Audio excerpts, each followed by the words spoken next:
Thuyni bial engma bai langma mothangthani jigjal nugo shakham nogni shaknainai Dr. Rok borokni thuikrai engma bai langma chau kwbangma lukurokni no othini bial no jesuk mansak hapangbo yakakna bagai juda juda tangbutangni bisingtui thuirima panda khlaitongo ama haikeno kokti salo Tripura Sorkari Shikhok Samitini luaji mungbai Swami Vivekanandani filsara dokchi tham asima sal palaimano rogoi thuiaforma panda songchajakha melar mat শিক্ষক ভবন তিয়াফরমা পান্দাও ফাই মানজাক ফাইকা LP Jitendra Chaudhury MLA Sudip লুয়াজিনাই মথানি GS Ashis Chaudhury নখবই জুদা জুদা তাংকরা আদংর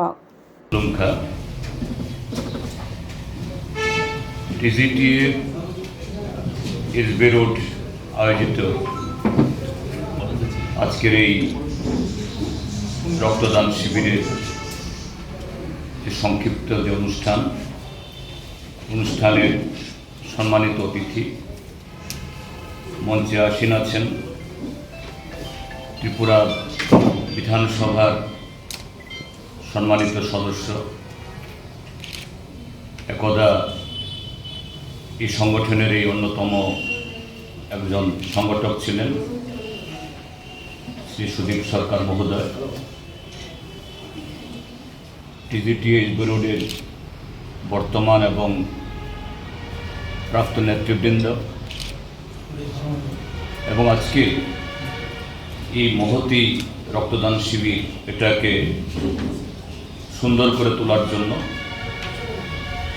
এবং রক্তদানের উদ্দেশ্যে যে সমস্ত বন্ধুরা এখানে সমবেত হয়েছেন আমি আপনাদের সকলকে শুভেচ্ছা এবং অভিনন্দন জানাচ্ছি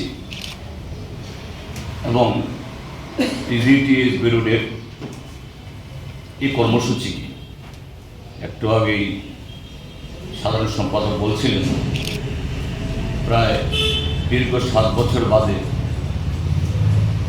রাজ্যভিত্তিক বা কেন্দ্র কমিটির উদ্যোগে এই কর্মসূচি আজকে হাতে নেওয়া হয়েছে। দেরিতে হলেও এটা অবশ্যই অত্যন্ত ভালো উদ্যোগ, শুভ উদ্যোগ এবং আজকে এমন দিনে এই কর্মসূচিটা হাতে নেওয়া হয়েছে। এদিন আমাদের এই দেশের অন্যতম প্রাতঃস্মরণীয় এক সমাজ সংস্কারক এবং সারা পৃথিবীতে ভারতবর্ষের ঐতিহ্য, সংস্কৃতি এবং মানবতার জয়গান যিনি করে গেছেন, শুধু ভারতবাসী না গোটা পৃথিবী তাকে স্মরণ করে স্বামী বিবেকানন্দের 163তম জন্মদিনে এই কর্মসূচি সম্মিলিত হয়েছে।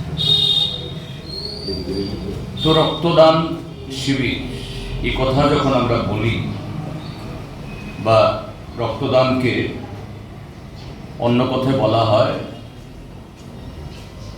মহৎ দান, কেননা রক্তের বিকল্প নেই।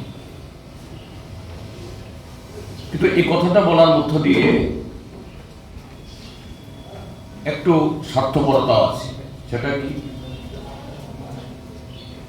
স্বার্থপরতা? এখানে যে রক্তদানের মধ্য দিয়ে একজন মুমূর্ষু রোগীকে,